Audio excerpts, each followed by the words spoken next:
Segunda Carta de Paulo aos Coríntios. Capítulo 1.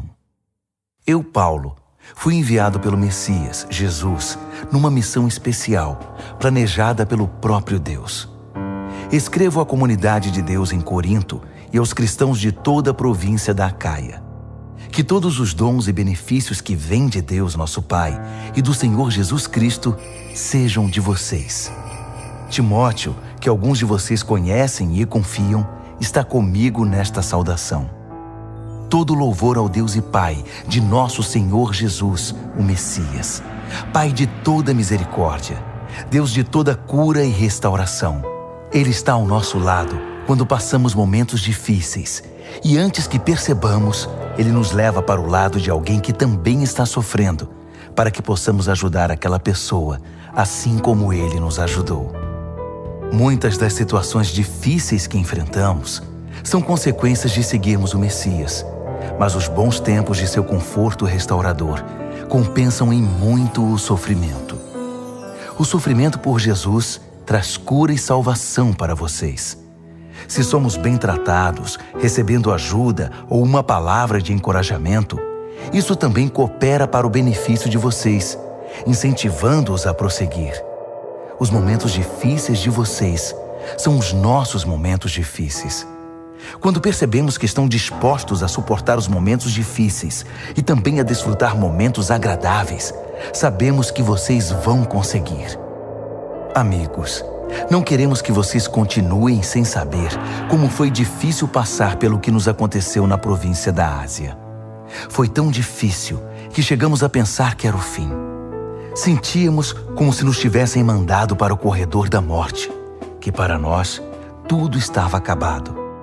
Mas quando tudo passou, foi a melhor coisa que nos poderia ter acontecido.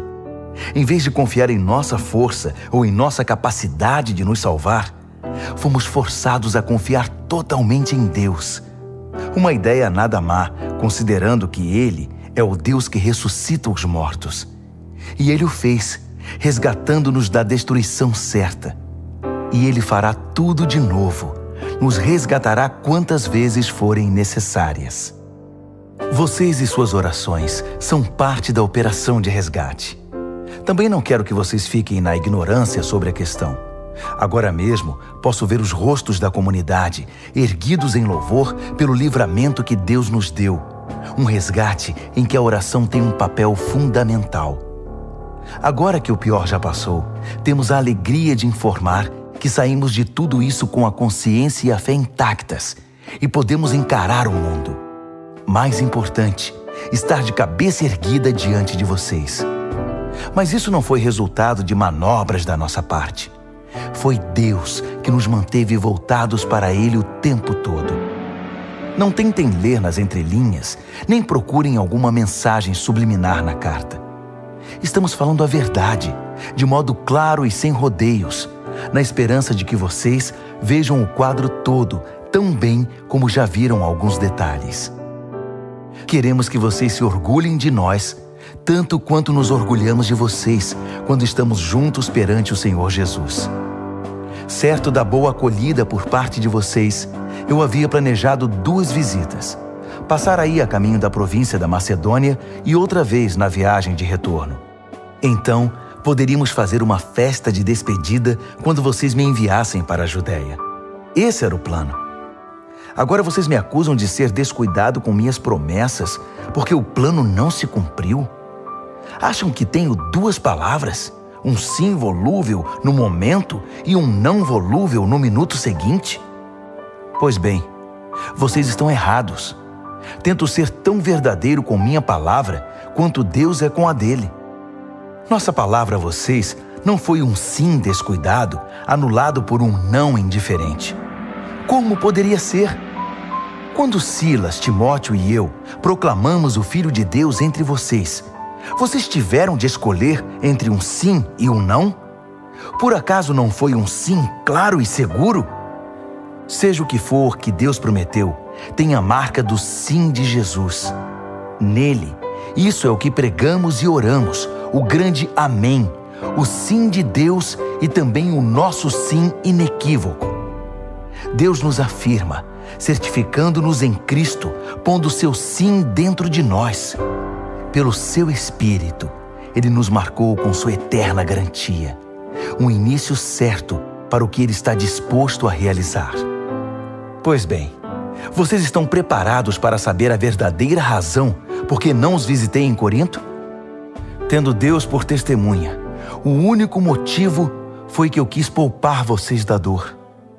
Foi por causa da minha consideração por vocês. Não fui indiferente nem manipulador. Não somos responsáveis pelo modo segundo o qual vocês vivem a fé. Não nos comportamos como inspetores, e sim como companheiros, trabalhando com vocês num ambiente de alegre expectativa. Sei que vocês permanecem firmes por sua própria fé, não pela nossa. Segunda aos Coríntios, capítulo 2. Por causa disso, decidi não fazer outra visita, pois poderia ser dolorosa para vocês e para mim. Se minha presença de algum modo fosse constrangedora para vocês, como poderiam espontaneamente me saudar e animar? Por essa razão escrevi uma carta em vez de ir, para não perder tempo desapontando os amigos que eu esperava que me saudassem. Enquanto escrevo, estou convencido de que foi melhor para mim e para vocês. O tempo passava e já foi doloroso demais escrever a carta. O pergaminho tinha mais lágrimas que tinta. Mas não escrevi para causar sofrimento, e sim para que vocês soubessem quanto me preocupo. De fato, era mais que preocupação. Foi para mostrar quanto amo vocês. Agora, com respeito àquele que começou tudo isso e provocou toda essa dor, quero que saibam que, na ocasião, não fui o único ofendido, mas também todos vocês, com algumas exceções. Assim, não quero, estando aí, mostrar-me muito severo. O que a maioria de vocês concordarem como disciplina é suficiente. É hora de perdoar esse homem e ajudá-lo a se erguer. Se vocês aumentarem o sentimento de culpa dele, ele acabará se afogando nessa culpa. Meu conselho agora é derramar amor. O propósito da minha carta não é exigir a punição do ofensor, mas levar vocês a se responsabilizarem pela saúde da igreja. Se vocês o perdoarem, eu também o perdoo. Não pensem que estou levando uma lista de ressentimentos pessoais. O fato é que estou me juntando ao ato de perdão de vocês, assim como Cristo faz conosco. Afinal, não queremos inconscientemente dar a Satanás uma abertura para causar mais dano. Estamos muito bem atentos para os seus caminhos dissimulados. Quando cheguei a Troade para proclamar a mensagem do Messias, senti plena abertura. Deus havia escancarado a porta, mas Tito não estava esperando por mim com notícias sobre vocês. Por isso não consegui relaxar.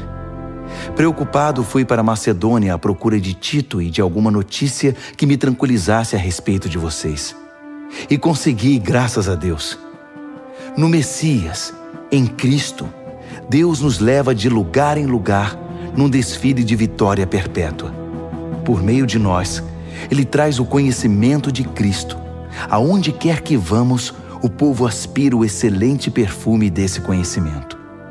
Por causa de Cristo, exalamos uma doce fragrância que sobe até Deus e é reconhecida pelos que trilham o caminho da salvação. Um aroma com agradável cheiro de vida. Mas aqueles que estão no caminho da destruição nos tratam mais como se exalássemos o cheiro desagradável de um cadáver. É uma responsabilidade gigantesca. Quem é capaz de assumi-la? Pelo menos não adulteramos a palavra de Deus, nem a pomos à venda. Permanecemos na presença de Cristo quando falamos, e Deus nos olha no rosto. Falamos o que recebemos diretamente de Deus, e o fazemos da maneira mais honesta possível. Segunda aos Coríntios, capítulo 3. Não parece que estamos elogiando a nós mesmos, insistindo em nossas credenciais, afirmando nossa autoridade? De jeito nenhum. Tampouco precisamos de cartas de recomendação, seja para vocês, seja de vocês. Vocês mesmos são toda a recomendação de que precisamos. A vida de vocês é uma carta que qualquer um pode ler simplesmente olhando para vocês. O próprio Cristo a escreveu, não com tinta, mas com o Espírito do Deus vivo. Essa carta não é inscrita na pedra, mas entalhada em vidas humanas, e nós a publicamos. Não poderíamos estar mais seguros de que vocês são nossa carta de recomendação, escrita pelo próprio Cristo para Deus. Não pensaríamos em escrever tal carta. Só Deus pode escrever uma carta assim. Sua carta nos autoriza a levar adiante este novo plano de ação. O plano não foi escrito com tinta sobre papel, com muitas páginas de notas de rodapé, matando o seu espírito. Foi escrito em sintonia, o Espírito com o nosso espírito, a vida de Deus com a nossa vida. O governo da morte, com sua constituição escrita em tábuas de pedra, teve uma cerimônia de inauguração deslumbrante. O rosto de Moisés, enquanto entregava as tábuas de pedra, era tão brilhante quanto o dia, ainda que se desvanecesse muito rapidamente. E o povo de Israel não podia olhar direto para ele, assim como não se pode encarar o sol. Quão mais deslumbrante, então, será o governo do Espírito vivo? Se o governo da condenação foi impressionante, que dizer do governo da afirmação? O antigo governo, que tanto brilhava, pareceria escuridão diante do novo. Se o acordo temporário já nos impressionou, quanto mais o deslumbrante governo que durará toda a eternidade. Com esse tipo de esperança que nos anima, nada nos segura. Ao contrário de Moisés, não temos nada a esconder. Conosco, tudo acontece às claras. Ele usava um véu para que os israelitas não percebessem o brilho que aos poucos ia morrendo. E eles não perceberam. Não foram capazes de perceber na época e não percebem agora que não há nada naquele véu. Ainda hoje, quando as proclamações do governo antigo são lidas, eles nada veem. Somente Cristo pode tirar o véu, a fim de que eles possam ver por si mesmos que não há nada lá. No entanto, quando eles se voltam para Deus como Moisés fez, Deus remove o véu e lá estão eles, face a face com o Senhor. Descobrem de repente que Deus é uma presença pessoal, viva, não uma peça de pedra esculpida. E quando Deus está presente, um espírito vivo, aquela constituição antiga e repressora se torna ultrapassada. Estamos livres dela, todos nós. Nada mais fica entre nós e Deus. Nossa face brilha com o brilho de sua face. Somos transfigurados como o Messias, e nossa vida se torna cada vez mais deslumbrante e bela, à medida que Deus entra em nossa vida e nos tornamos como Ele. Segunda Carta aos Coríntios, capítulo 4. Considerando que Deus tão generosamente nos permite participar do que Ele tem feito, não vamos desanimar nem desistir, só porque às vezes enfrentamos tempos difíceis. Nós nos recusamos a usar máscaras e a fingir. Não manipulamos os fatos nos bastidores, nem deturpamos a palavra de Deus em proveito próprio. Pelo contrário, sustentamos tudo o que fazemos e falamos toda a verdade às claras, de modo que quem quiser possa ver e julgar por si mesmo na presença de Deus. Se a mensagem parece obscura para alguns, não é porque a escondemos. Não. É porque eles estão vendo ou buscando o caminho errado e se recusam a dar à mensagem a devida atenção. A única coisa que interessa a eles é o Deus das trevas desta época. Pensam que conseguirão dele o que desejam e que não terão que se preocupar em crer na verdade que não podem ver. Eles estão cegos para a deslumbrante luz da aurora da mensagem que resplandece com Cristo e nos permite ver a melhor imagem de Deus, o que eles jamais conseguirão. Lembrem-se de que a mensagem não é sobre nós mesmos. Nós anunciamos Jesus Cristo, o Senhor. Todos nós somos mensageiros, andarilhos de Jesus por causa de vocês. Isso começou quando Deus disse que a luz brilhe nas trevas. E nossa vida ficou cheia de luz quando vimos e compreendemos Deus pela face de Cristo, tudo belo e deslumbrante. Se olharem apenas para nós, vocês podem perder o brilho. Levamos a mensagem preciosa em vasos de barro, sem adornos, ou seja, em nossa vida. Isso é para impedir que alguém pense que o incomparável poder de Deus nos pertence. Vocês sabem que não temos muita coisa de nós mesmos. Estamos soterrados de problemas, mas não desmoralizados. Não sabemos direito o que fazer, mas sabemos que Deus sabe o que fazer. Estamos espiritualmente aterrorizados, mas Deus não nos abandonou. Caímos, mas não estamos derrotados. O que fizeram a Jesus, fizeram a nós. Julgamento, tortura, zombaria e assassinato. Jesus faz em nós o que fez entre eles. Ele vive. Nossa vida está em constante risco por causa de Jesus, o que faz a vida dele mais evidente em nós. Enquanto enfrentamos o pior, vocês conseguem o melhor. Não há silêncio sobre essa questão em nossa vida. Assim como o salmista escreveu, "Cri, por isso falei." Falamos daquilo em que cremos. E o que cremos é que aquele que ressuscitou o Senhor Jesus também nos ressuscitará e nos levará com vocês. Cada detalhe coopera para o progresso de vocês e para a glória de Deus. Mais e mais graça, mais e mais pessoas, mais e mais louvor. Portanto, não estamos desistindo. Como poderíamos? Ainda que por fora pareça que tudo está se acabando, por dentro, onde Deus está criando uma nova vida, não há um só dia em que sua graça reveladora não se manifeste. Os tempos difíceis nada são comparados com os bons tempos que estão por vir. A celebração sem fim preparada para nós. Há muito mais do que podemos ver. As coisas que agora vemos estão aqui hoje, mas desaparecerão amanhã.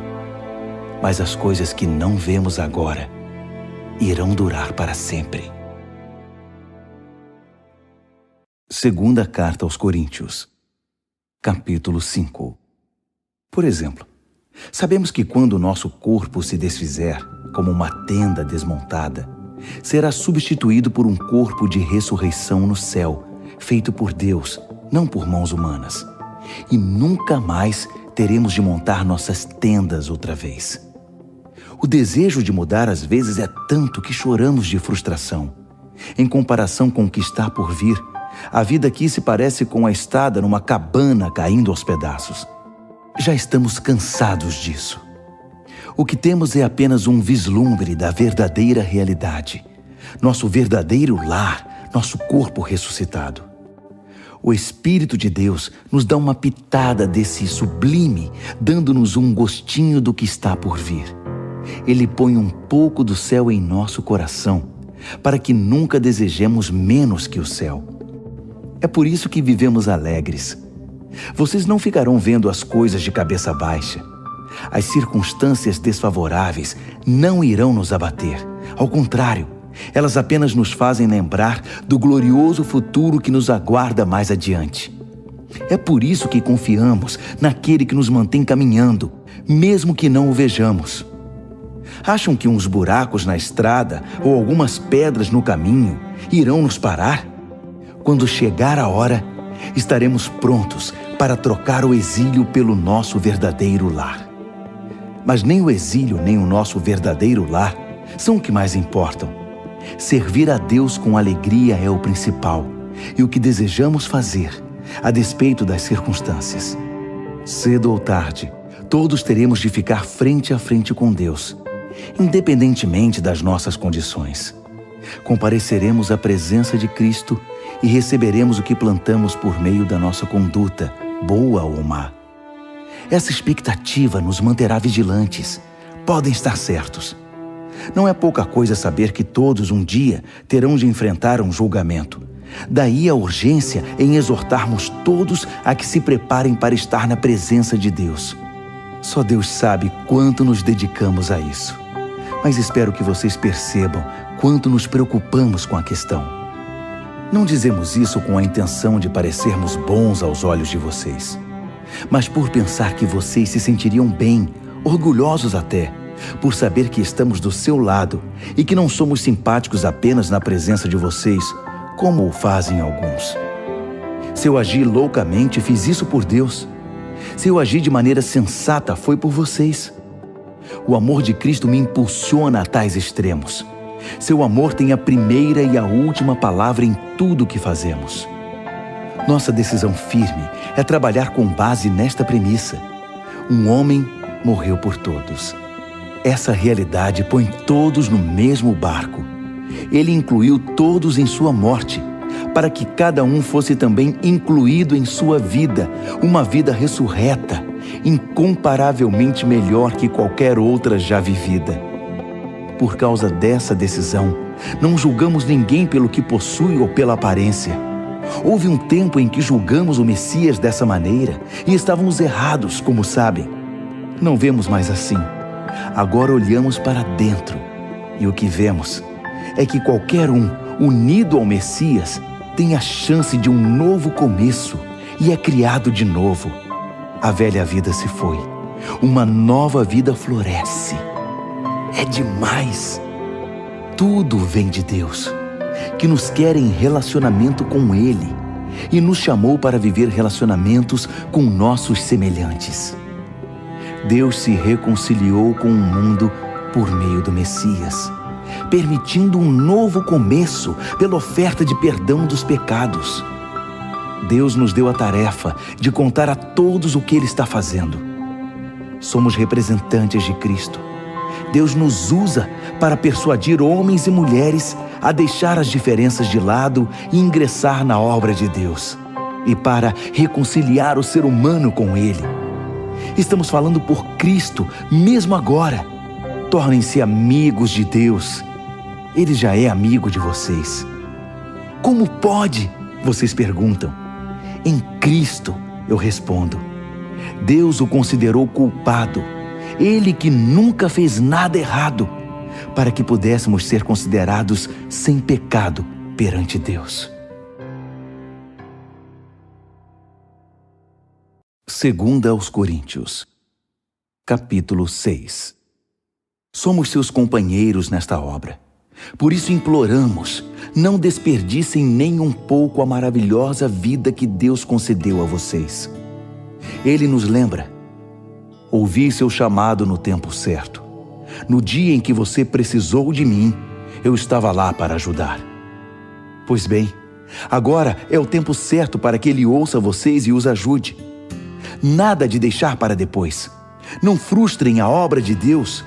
Não façam corpo mole, nem lancem dúvidas sobre o que fazemos. Nossa obra como servos de Deus tem valor em todos os aspectos. As pessoas nos observam enquanto estamos a postos, em prontidão, inabaláveis, em tempos difíceis, maus, trabalhosos.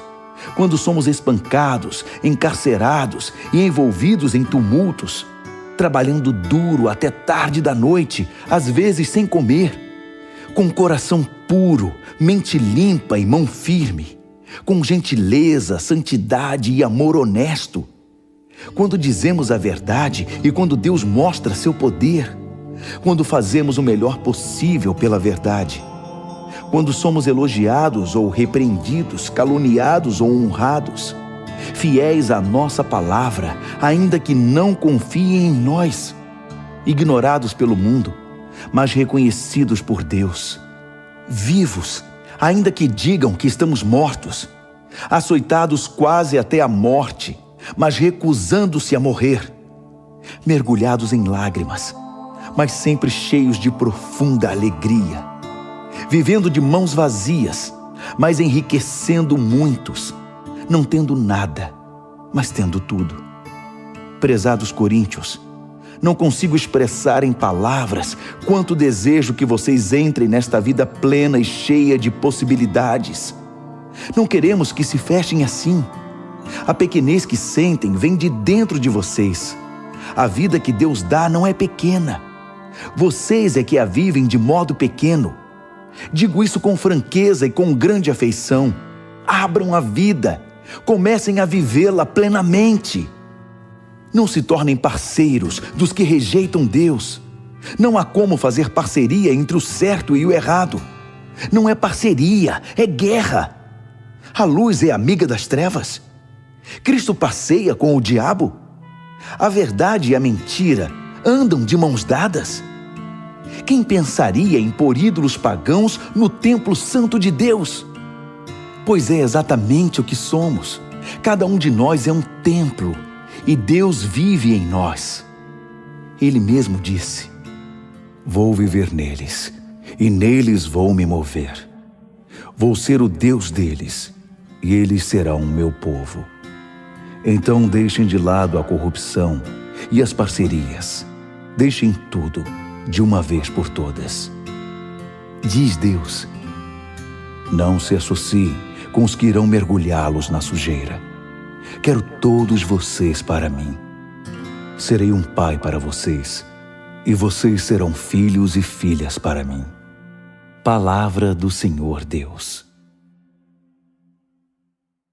2 aos Coríntios, capítulo 7. Diante de promessas tão animadoras, queridos amigos, vamos nos livrar de tudo que nos distrai ou contamine, seja por dentro, seja por fora. Que nossa vida esteja em forma e que sejamos templos santos para o culto a Deus. Confiem em nós. Nunca ferimos ninguém, nunca exploramos nem tiramos vantagem de quem quer que seja. Não pensem que procuro culpa em vocês. Já disse que estou com vocês em qualquer circunstância. Na verdade, tenho a maior confiança em vocês. Se soubessem como estou orgulhoso de vocês. A alegria me domina, mesmo com todos os problemas. Quando chegamos à província da Macedônia, não tivemos sossego. Os conflitos na igreja e os temores no coração nos deixaram ansiosos. Não conseguíamos relaxar, porque não sabíamos o desfecho da situação. Então Deus, que levanta os abatidos, nos deu um novo ânimo com a chegada de Tito. Ficamos felizes apenas por vê-lo. Mas o alívio veio com o que ele nos disse sobre vocês, sobre quanto se preocuparam e lamentaram por minha causa. Minha preocupação transformou-se em tranquilidade. Sei que causei grande preocupação a vocês com minha carta. Ainda que tenha me sentido muito mal na época, sinto-me bem agora, quando penso em como tudo acabou. A carta aborreceu vocês, mas por pouco tempo. Agora estou contente, não por terem se aborrecido, mas porque foram desafiados a mudar. Vocês permitiram que a tristeza os levasse a Deus, não que os desviasse dele, e saíram ganhando, não perdendo. A tristeza que nos aproxima de Deus age assim. Ela abala nossas estruturas e nos leva de volta ao caminho da salvação. Jamais lamentamos ter experimentado esse tipo de dor. Mas quem permite que a tristeza o desvie de Deus, vive cheio de remorsos que podem levá-lo a um estado terminal. Agora digam-me, não são maravilhosos os caminhos que a tristeza toma para nos aproximar de Deus? Vocês estão mais vivos, mais cuidadosos, mais sensíveis, mais reverentes, mais humanos, mais apaixonados, mais responsáveis. Por qualquer ângulo, o resultado foi maior pureza de coração. Era isso que eu estava esperando quando escrevi a carta. Minha maior preocupação não era com aquele que agiu errado, mas com vocês. Eu queria que vocês compreendessem e agissem de acordo com os profundos laços que nos unem diante de Deus. Foi o que aconteceu, e nos sentimos muito bem com isso. Então, quando vimos como Tito se sentiu, seu entusiasmo com a resposta de vocês, nossa alegria dobrou. Foi maravilhoso vê-lo tão animado e reconfortado por causa do que vocês fizeram. Se eu contasse a ele como penso que vocês são bondosos, vocês não teriam afastado aquele que fez o mal. Mas enquanto tudo se resolvia, procurei me conter. Tito viu por si mesmo que tudo que eu dissera a respeito de vocês era verdade. Ele não parava de falar sobre isso, repetindo o relato da sua pronta obediência e da elogiável hospitalidade de vocês. Ele ficou impressionado com tudo. E eu não poderia estar mais satisfeito. Tenho muito orgulho de todos.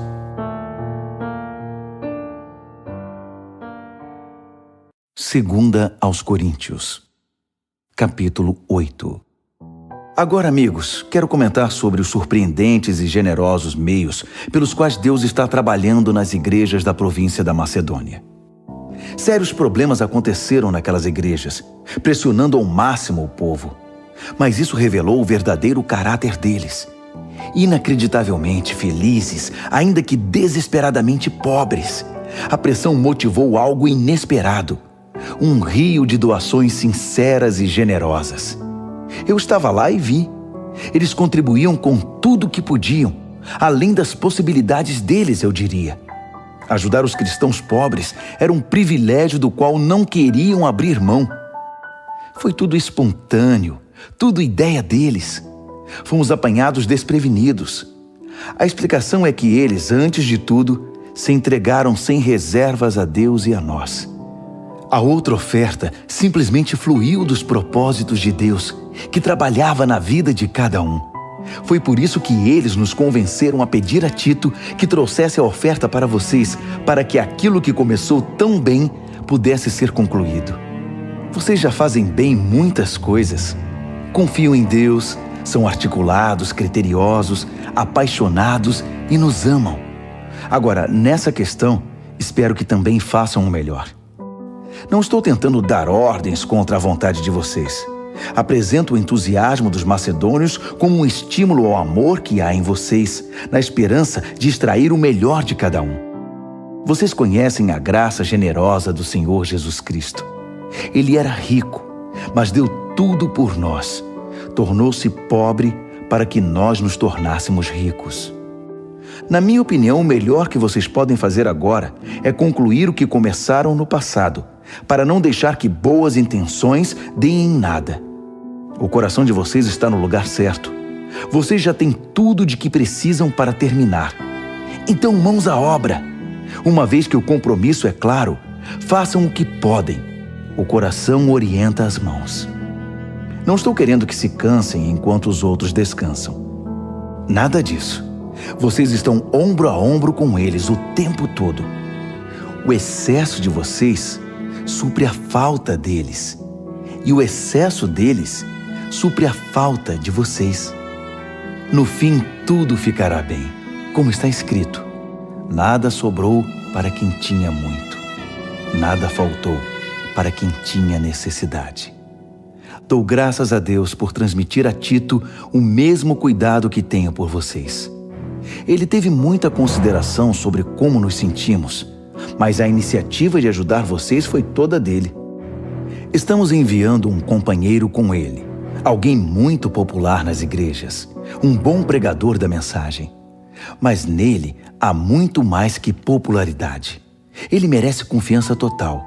As igrejas o escolheram para que nos acompanhasse em nossas viagens e nos ajudasse na tarefa de compartilhar os dons de Deus, ao mesmo tempo honrando o Senhor e tendo o cuidado de evitar escândalos. Não queremos que ninguém pense que pegamos um centavo desse dinheiro para vocês. Somos tão zelosos da nossa reputação diante do público como somos diante de Deus. É por isso que estamos levando outra pessoa de confiança conosco, que já provou sua fidelidade muitas vezes e trabalha com a mesma disposição desde o início. Ele ouviu falar de vocês e gostou do que ouviu, tanto que mal pode esperar para chegar aí.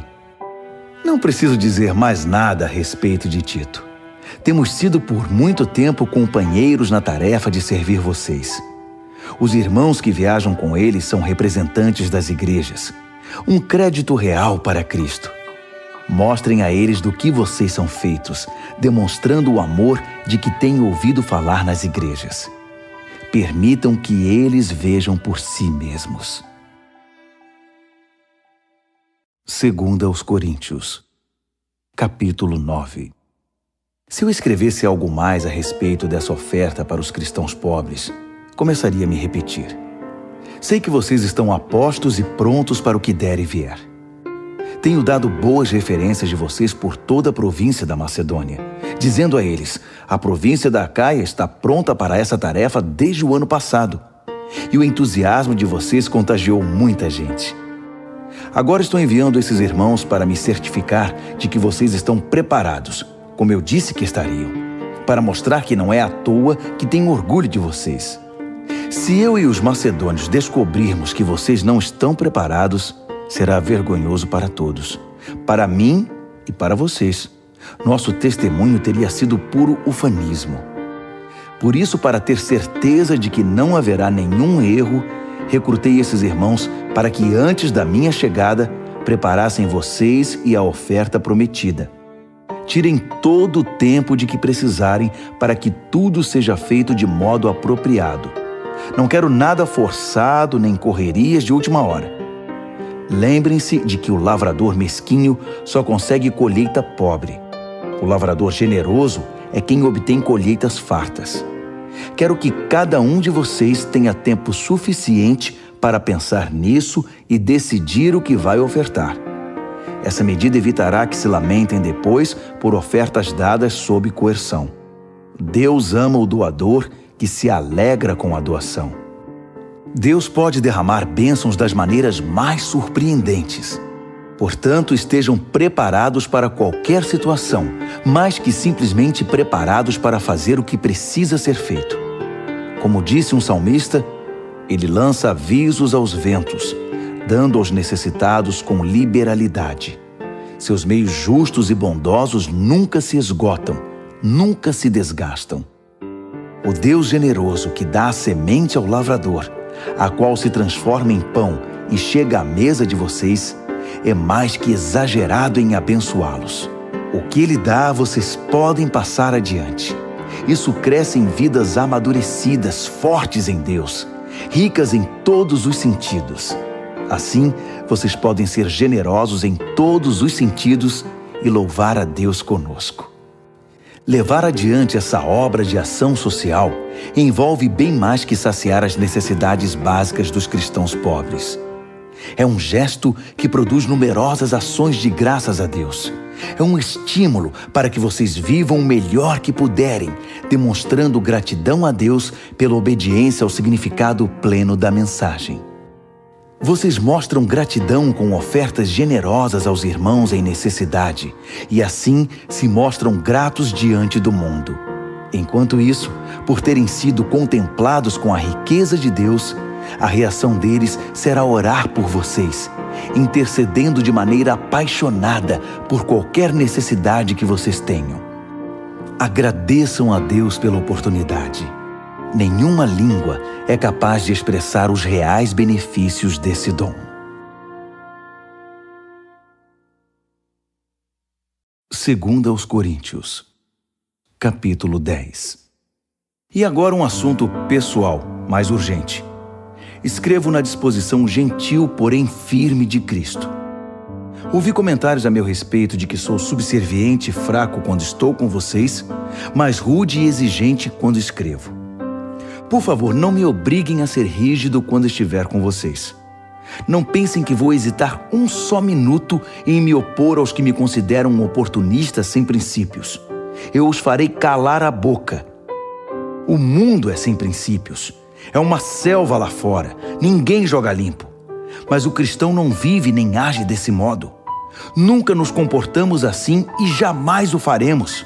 As ferramentas que usamos não são para propaganda ou manipulação, mas para demolir esta cultura dominante e corrupta.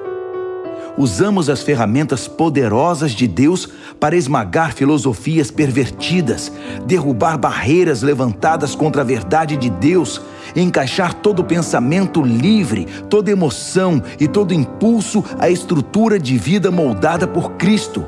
Nossas ferramentas estão preparadas para limpar o terreno e edificar vidas pela obediência rumo à maturidade. Vocês não conseguem ir além do óbvio. Enxergam apenas as árvores, não a floresta. Se procuram um exemplo claro de alguém que está do lado de Cristo, por que me descartar tão rápido? Acreditem, estou absolutamente seguro da minha posição em Cristo. Vocês podem pensar que exagero na autoridade que ele me deu, mas não estou recuando. Meu compromisso é com o propósito de edificar, não de destruir vocês. E por que essa conversa sobre eu estar amedrontando vocês com minhas cartas? As cartas dele são poderosas, mas pessoalmente ele é fraco, só balbucia. Isso não tem o menor cabimento. O que escrevemos quando estamos longe é o mesmo que afirmamos quando estamos perto. Somos exatamente a mesma pessoa, em carta ou pessoalmente. Entendam, não queremos nos comparar àqueles que se julgam superiores a nós. Não ousamos tanto. Além disso, com toda essa comparação, medição e competição, eles acabam perdendo o rumo. Não vamos fazer reivindicações extravagantes porque estamos presos aos limites estabelecidos por Deus. Mas não pode haver dúvida de que esses limites incluem vocês. Não estamos invadindo o território de ninguém. Afinal, já estivemos aí com vocês. Fomos os primeiros a chegar com a mensagem de Cristo, lembram? Então, como pode alguém achar que ultrapassamos os limites ao escrever para vocês ou visitá-los? Não estamos lucrando à custa do trabalho honesto dos outros, nem interferindo nos ministérios deles, exigindo um lugar ao sol com eles. O que esperamos é que vocês, quando crescerem na fé, também tomem parte em nossa obra, que está em expansão. Assim, todos nós estaremos dentro dos limites que Deus estabelece quando proclamamos a mensagem em lugares além de Corinto. Mas não temos a intenção de trabalhar em cima do que outros têm feito, nem de levar o crédito disso. Se vocês querem exigir o crédito, que o crédito seja de Deus. O que vocês dizem a respeito de vocês mesmos não significa nada na obra de Deus. É o que Deus diz a respeito de vocês que faz diferença.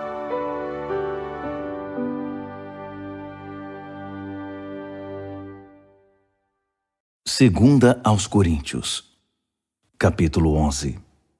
Podem me aguentar mais um pouco? Por favor, tenham paciência comigo. O que me deixa tão abatido é que me preocupo demais com vocês. É a paixão de Deus queimando dentro de mim. Prometi a Cristo a mão de vocês em casamento, apresentando-os como uma virgem ao seu marido. E agora receio que, assim como a serpente seduziu Eva com sua fala mansa, vocês estejam desviados da pureza simples do seu amor por Cristo. Tenho a impressão de que se alguém aparecer pregando um Jesus diferente do que nós pregamos, em espírito e em mensagem, vocês irão aceitá-lo sem problemas. Mas se vocês aceitam essas celebridades apostólicas, por que não me aceitam simples como sou? Sou tão digno quanto eles. É verdade que não domino a técnica daquela eloquência suave que tanto impressiona vocês. Mas quando abro a boca, pelo menos sei do que estou falando. Não escondo nada. Deixo vocês por dentro de tudo. Será que cometi um erro ao proclamar a mensagem de Deus a vocês sem pedir algo em troca? Ao servir vocês sem nenhum custo, para que não se sentissem pressionados por mim? Com as outras igrejas foi diferente, pois elas me pagaram. Tudo para que vocês me tivessem de graça. Nem mesmo quando vivi entre vocês, alguém precisou mover um dedo para me ajudar. Minhas necessidades eram todas supridas pelos cristãos da Macedônia. Preocupei-me em nunca ser pesado a vocês e nunca serei. Contem com isso. Cristo é minha testemunha de que isso é questão de honra para mim. E sobre isso não vou me calar para proteger vocês do que os outros vão pensar. Não é que eu não ame vocês, Deus sabe que amo. Estou apenas tentando pôr as coisas em pratos limpos. Não estou mudando de opinião. Prefiro morrer a pegar o dinheiro de vocês. Não dou motivo a ninguém para dizer que sou como aqueles pregadores, narcisistas e ávidos por dinheiro. Eles são um bando de infelizes, pseudo-apóstolos, pregadores de mentira, corruptos. Fazem pose de agentes de Cristo, mas são falsos até a raiz. E não é de admirar. Satanás faz isso o tempo todo, disfarçando-se de anjo de luz. De modo que não devemos ficar espantados quando seus servos se apresentam disfarçados de servos de Deus, mas não vão conseguir nada. No fim, pagarão caro por isso. Permitam-me voltar ao ponto de partida. E usem isso contra mim se me passo por tolo. Ou, se preferirem, apenas aceitem que sou um tolo e me permitam falar como tal. Não aprendi a falar assim com Cristo. Não. É um mau hábito que aprendi desses pregadores que fazem tudo para agradar os outros, tão em moda hoje em dia. Já que vocês se sentam no banco para ouvir esses enganadores, podem muito bem aguentar alguma tolice da minha parte. Vocês têm uma admirável tolerância com impostores que roubam sua liberdade, exploram, cegam, rebaixam e até agridem vocês. Eu não deveria admitir, mas não tenho estômago para ver isso. Uma vez que vocês admiram tanto os egomaníacos do púlpito, aqui é o velho amigo de vocês, o tolo, falando. Deixe-me esclarecer uma coisa. Eles se gabam de ser hebreus, israelitas, a raça pura de Abraão? E daí? Eu também sou. Eles são servos de Cristo? Sou muito mais. Nem acredito que estou dizendo isso. É loucura falar desse modo, mas já que comecei, agora vou terminar. Ora, trabalhei muito mais que eles. Fui mais vezes encarcerado. Fui espancado mais do que posso contar. E em vários momentos estive às portas da morte. 5 vezes levei as 39 chibatadas dos judeus, 3 vezes espancado pelos romanos. Uma vez fui apedrejado. Naufraguei 3 vezes e fiquei 1 dia e 1 noite perdido no mar. Em viagens difíceis, ano após ano, tive de atravessar rios, enfrentar ladrões, lutar com amigos e inimigos. Estive em risco na cidade, em risco na zona rural. Enfrentei perigos sob o sol do deserto e em tempestades no mar. Também fui traído pelos que pensei ser meus irmãos. Sei o que é trabalhar duro, passar noites longas e solitárias sem dormir. Já fiquei muito tempo sem comer. Sofri com o frio e com a falta de agasalho. E a lista ainda nem chegou à metade, porque ainda temos as pressões diárias e as ansiedades por causa das igrejas. Quando alguém chega ao fim da linha, sinto dor até nos ossos. Quando alguém cai em pecado, um fogo queima minhas entranhas. Se tenho de gabar a mim mesmo, vou me gabar das humilhações que me tornam semelhante a Jesus. O eterno e bendito Deus e Pai de nosso Senhor Jesus sabe que não estou mentindo. Estão lembrados da vez em que eu estava em Damasco e o governador do rei Aretas pôs guardas nos portões da cidade para me prender? Para salvar minha vida, tive de escorregar através de uma janela da muralha, dentro de um cesto, e depois sair correndo. 2 aos Coríntios, capítulo 12. Vocês me obrigam a falar deste modo. Faço isso contra minha vontade. Mas agora que estamos no assunto, posso tratar da questão das visões e revelações que Deus me deu. Por exemplo, conheço um homem que há 14 anos foi tomado por Cristo e levado em êxtase espiritual aos céus. Nem sei se isso aconteceu no corpo ou fora do corpo. Só Deus sabe. Sei também que esse homem foi levado ao paraíso. De novo, se no corpo ou fora dele, não sei. Deus sabe. Lá ele ouviu palavras indizíveis, mas foi proibido de contar o que ouviu. Esse é o homem a respeito de quem quero falar. Mas não vou dizer nenhuma palavra a meu respeito, exceto o que foi humilhação. Se eu tivesse disposição para contar vantagem, talvez pudesse fazê-lo sem parecer ridículo e não estaria faltando com a verdade. Mas vou poupar vocês. Quero que vocês continuem a me imaginar como o tolo que vocês pensariam que eu sou se me encontrassem na rua ou me ouvissem falar. Por causa da grandiosidade daquelas revelações, para que eu não ficasse orgulhoso, recebi o dom de um obstáculo que me mantém em contato permanente com minhas limitações. O anjo de Satanás fez o melhor que pôde para me derrubar, mas o que conseguiu foi me pôr de joelhos. Sem chance que eu ande de nariz empinado e orgulhoso. No princípio, eu não pensava nele como um dom e pedi a Deus que o removesse. Repeti o pedido 3 vezes.